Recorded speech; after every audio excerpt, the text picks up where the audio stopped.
Sometimes I hear comments like, I don't want to practice Kundalini Yoga because it makes me feel spacey, or I feel ungrounded after the practice. And, you know, to this, I first recommend that they wrap their head or cover their head with some natural fabric or fiber. You can wear a wool toque, it's fine. The technology really is to wrap the head and to tightly, you know, bring the skull bones together to give you that cranial sacral adjustment. But just to explore, you know, if you're feeling like you're lifting the energy up, and to get that feeling of that sense of containment, is to wrap the head. So I invite people to explore that technology at home. They don't need to, you know, do it in class right away, but just explore it in their own meditation and see if it makes a difference.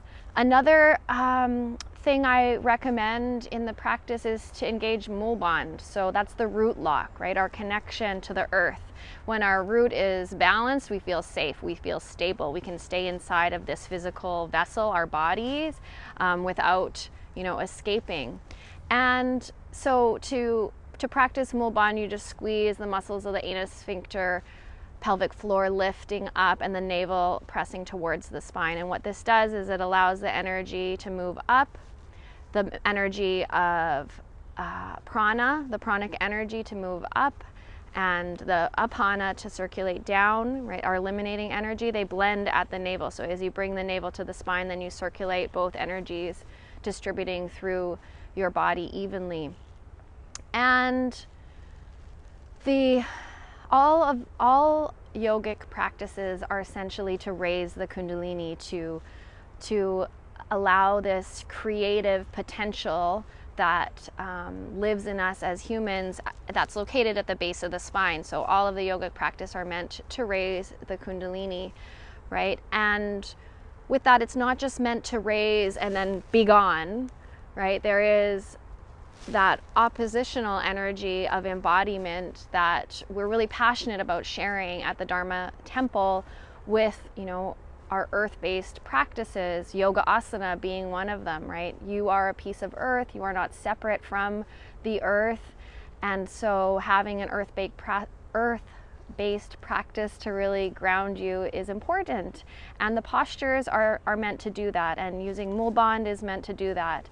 And so also, you know, using a word like I feel spaced out, or, you know, I feel ungrounded. So I just want to invite some inquiry as to, you know, that word of feeling spaced out, because for me, I began my yogic journey, you know, 15 years ago, as someone who came from a background in dance, a background in athletics, a background in gymnastics, who was a naturally flexible person.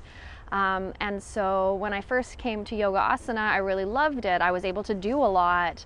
And I have had this able body that has been able to create a lot of the shapes that the sages kind of describe for us to practice in order to invoke these higher states of consciousness.